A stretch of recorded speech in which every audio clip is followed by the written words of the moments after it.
Rahim. Assalamu alaikum wa rahmatullahi wa barakatuh. Jumuah Mubarak to all of you and your loved ones. On behalf of the Imams, the Musallis, the congregation of the Masjid, and the officials of Masjid Abu Bakr RA, a sincere welcome to Brother Comrade Alvin Botes. Does he really need an introduction to all of you? Does he? So, okay, let me just introduce him formally. Alvin Botes is the Deputy Minister of International Relations and Cooperation. So he's the deputy to our beloved Dr. Naledi Pandor. And of course, just to put a few things behind his name, let me just go through, it's a long CV, but he holds a national diploma in management and a bachelor's degree in technology. He served as ANC Youth League Provincial Treasurer, Provincial Chairperson on the National Executive Committee from 2003 to 2009. He was a member of the Northern Cape Provisional Legislature from 2009 to 2018. I can go on and on, but let me just put this in context vis-a-vis what's happening currently in Gaza, in occupied Palestine. Now, I don't have to spell that out to you. Now, Comrade Alvin, along with Dr. Naledi Pandor and the entire team, blessed by President Cyril Ramaphosa and the ANC, are behind this move to bring justice to the people of Palestine. You've got to acknowledge that. When nobody dared, nobody had the courage to confront the savage, illegal state of Israel, South Africa stood up. You've got to acknowledge that. I'm just relating facts. It's facts. You can't argue with facts, okay? Currently, as we stand here, as I stand at this podium, once again, our team from South Africa is at the ICJ, putting the case forward that Israel has to be prosecuted for genocide and crimes against humanity. It has to. It cannot get away. You know what's happening. Just now, after Salah, inshallah, we're going to be reading the Janaza Salah of a young man who passed away with a heart attack. He leaves behind 4 children. As I speak, in Gaza, a mother and 4 children are going to die as I speak. Does it touch us? Does it hurt us? We knew this young man. So it touches us. But this is all part and parcel of the Ummah of Nabi Muhammad sallallahu alaihi wasallam. So we have feeling for it. If one part of the body is in pain, the entire body feels the pain. This is what Deen is about. Now we have people in our midst, Muslim and non-Muslim, that support the cause of humanity, of justice and equality. And this is where Comrade Alvin Botes and Naledi Pandor, Cyril Ramaphosa, the ANC come into play. They are the ruling party, the government at the moment. And now, another reality check. We are coming to voting time, electioneering. So you might think this is an electioneering exercise. Think what you want to. But let me remind you. Let me take this liberty of reminding you. Can you all see this? Can the viewers of Salam Media see this? A vote for these parties. DA, let me spell it out to you. Action SA, IFP. Who's this idiot here? Patriotic Alliance, criminals. Criminals. Freedom Front. Freedom for who? For the white people. ACDP, they hate Muslims. Bosa. I don't want to add any words to it. You know what I mean. These are criminals that have come together to bring, you know what's their exercise? To bring down the ANC. Now think about it. If you bring the ANC down, what happens to our cases in the ICJ and ICC?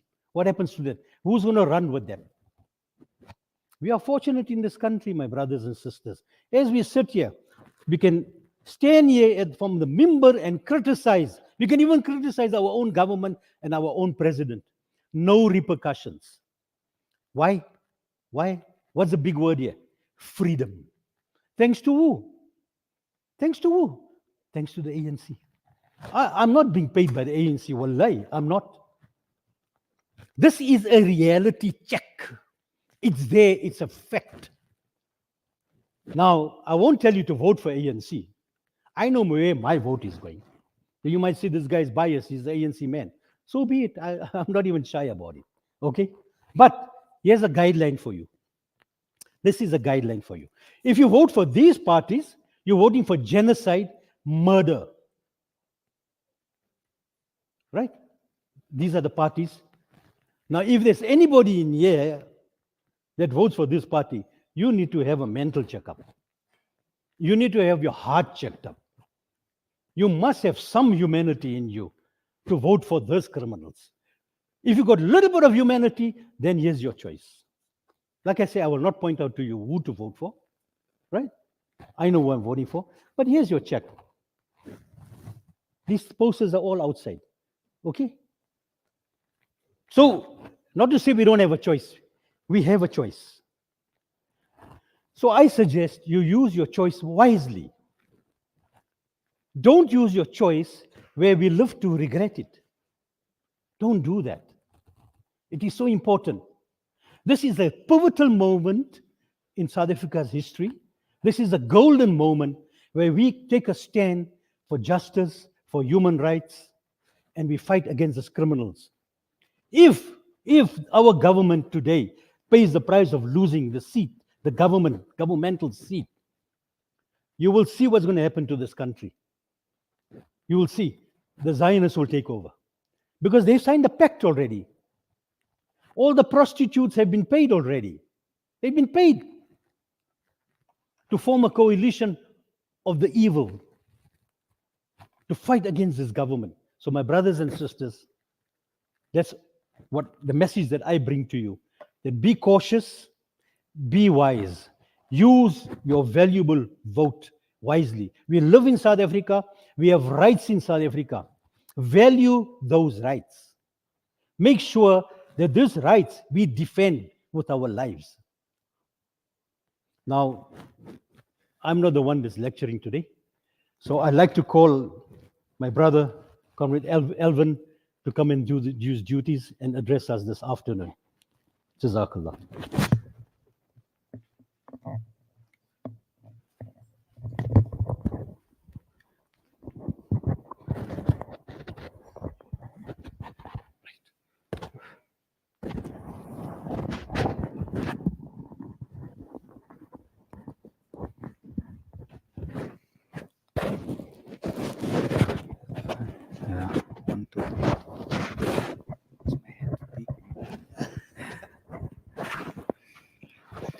All right. Assalamu alaikum. Let me greet Imam. Thank you very much, Comrade KK. We have Salam Media also here, so I will keep with the line.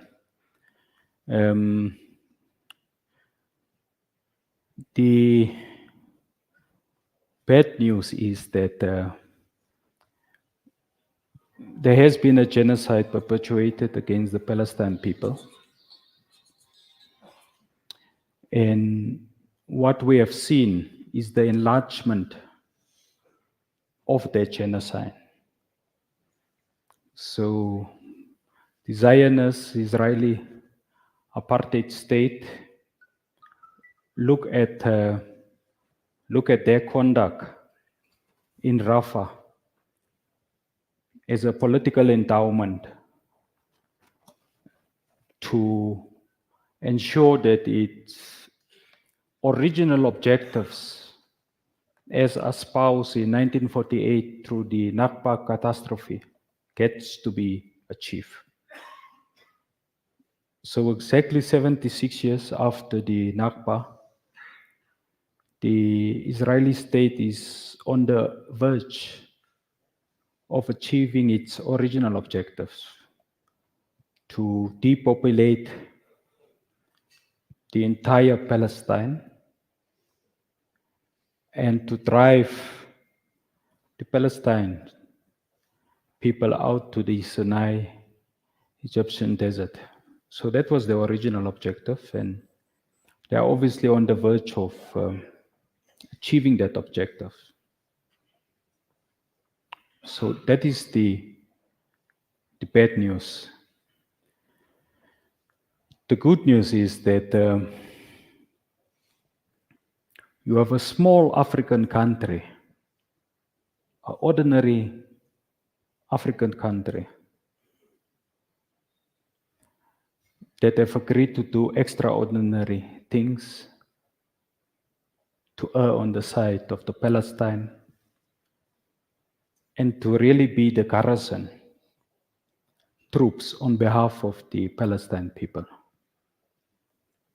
We have seen that many of those that were regarded as the friends of Palestine neither had the courage nor the fortitude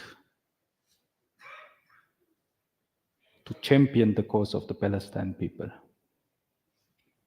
It has been very difficult for many reasons, for either the Arab League, Gulag states, the Gulf states, to do what South Africa have done, because there's consequences for actions like this. So when we brief President Ramaphosa on our outlook, and we said to him, this is the only action that can prevent, that can prohibit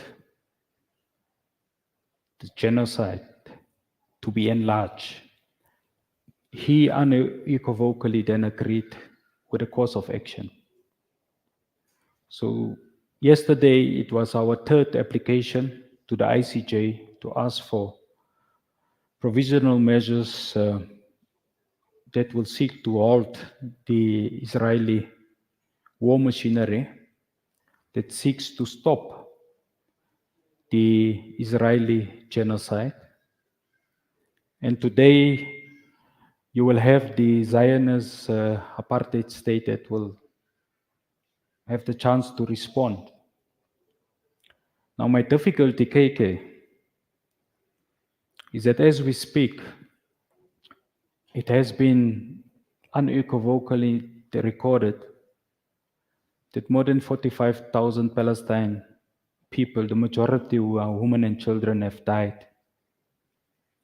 Not through some natural tragedy, but through a pinpoint, murderous, genocidal campaign.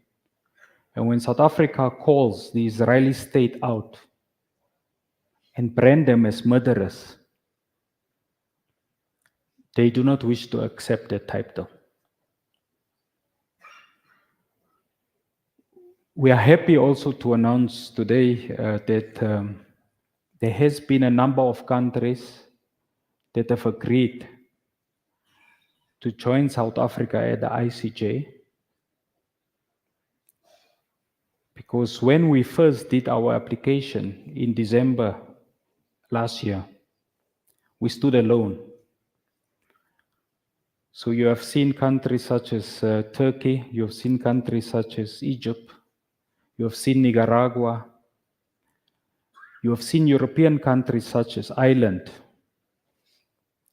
Belgium, Spain, that came out in support of South Africa's posture. You have seen through our diplomatic work that we have done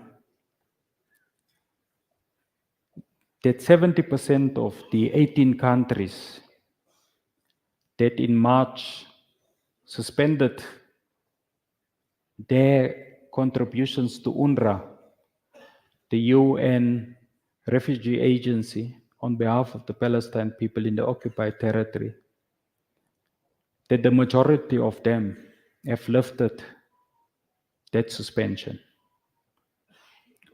It was not voluntary.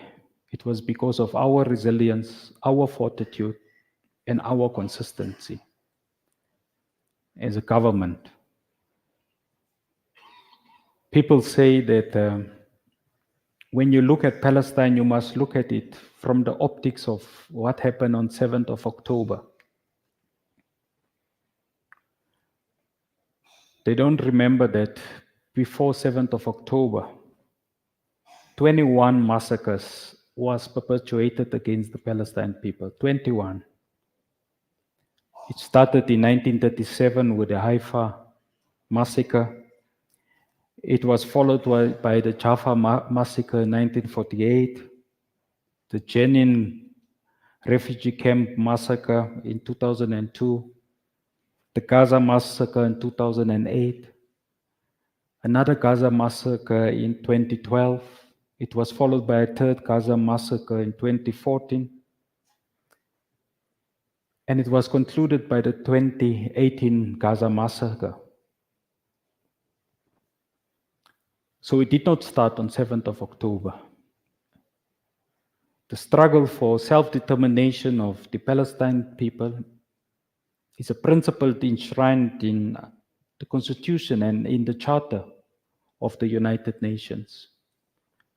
The struggle to ensure there is a Palestine state that coexists next to an Israeli state is a decision underpinned by the United Nations through Resolution 181 in 1948. But apart from our ICJ application, we have also, as South Africa, approached the International Criminal Court, the ICC, and our prayers to the ICC was to criminally indict the Prime Minister of Israel, Benjamin Netanyahu, as a war criminal. And we have done that because we have said the ICC was very agile, acted with accelerated speed to criminally indict the president of the Russian Federation, President Putin. But President Putin has not been responsible for a genocide. President Putin has not been responsible for ethnic cleansing. So apart from our ICJ application, we have also taken up our cause.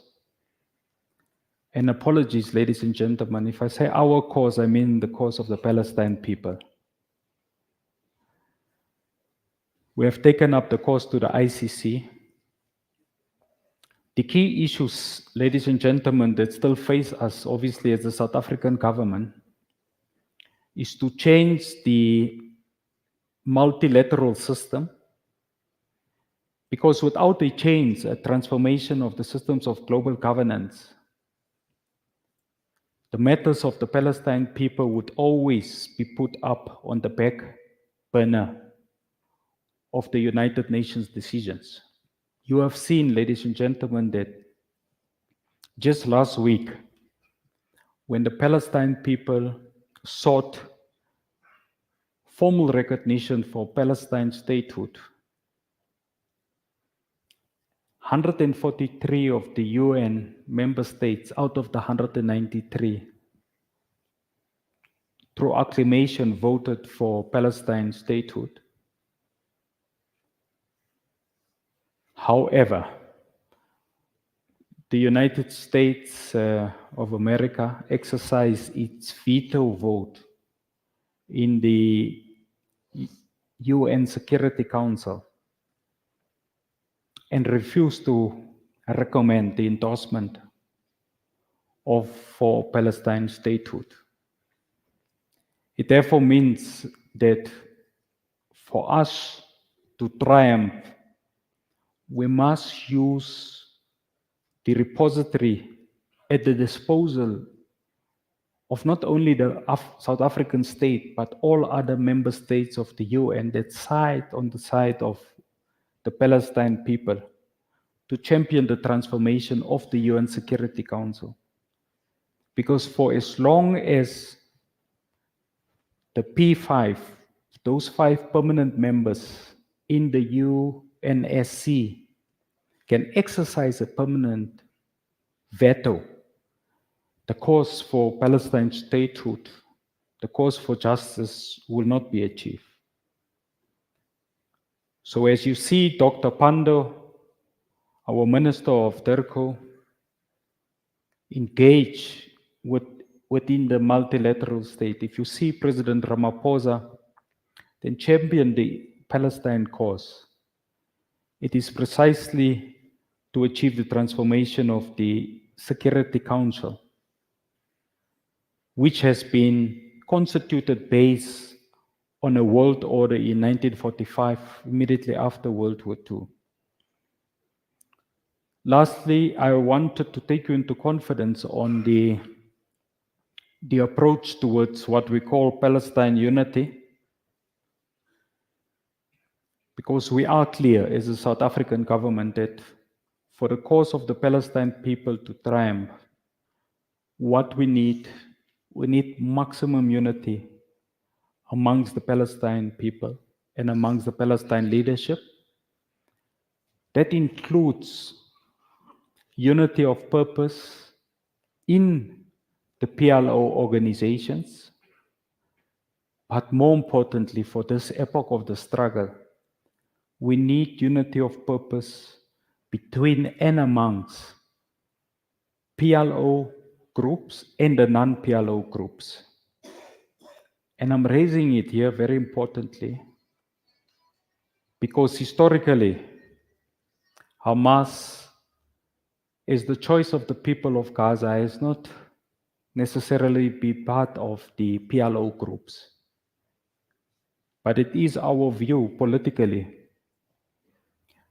as the ANC that any future discussion on Palestine statehood, any engagement after cessation of hostilities with the Zionist Israeli state must be on all-inclusive national dialogue from amongst all the key stakeholders in Palestine. We have also called on the frontline states to play its role. Remember, during the anti-apartheid struggle, the frontline states that supported South Africa were states such as Zimbabwe, Angola, Mozambique, Tanzania, Namibia, Lesotho, Swaziland, Malawi.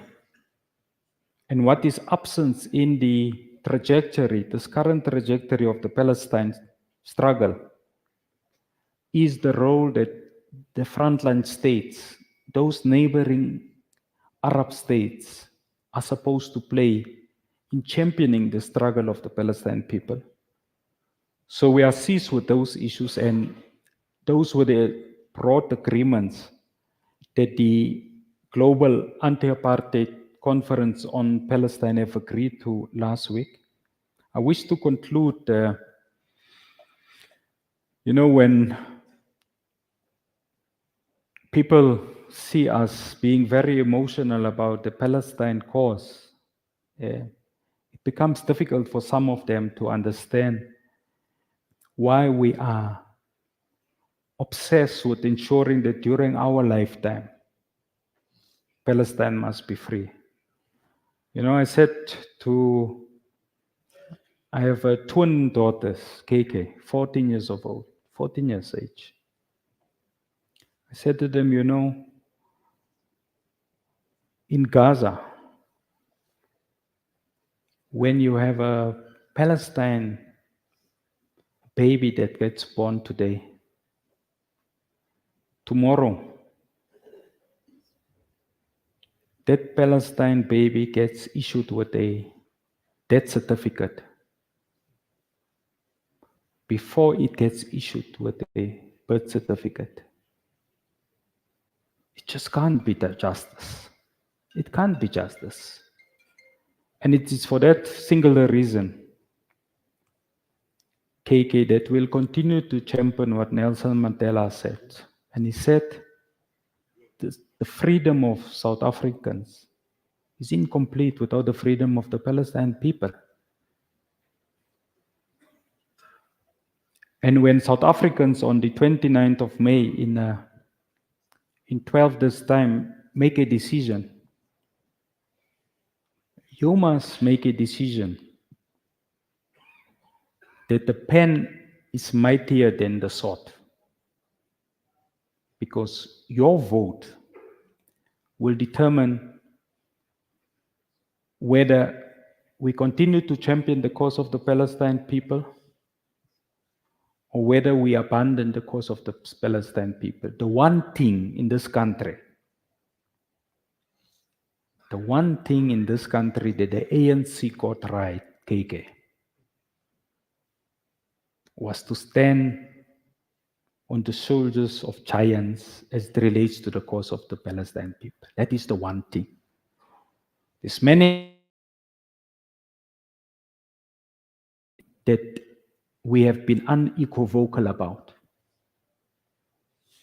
is to stand with the Palestinian people.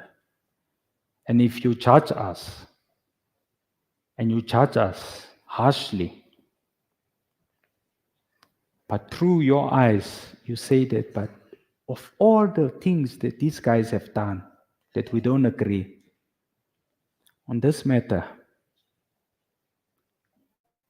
they have been able to make us proud, then you are obligated with your family, with your friends, to go out on the 29th of May and make that cross so that we can continue to support our team in The Hague, in the ICJ, that are making South Africa to be the talk of many continents. Thank you very much, KK.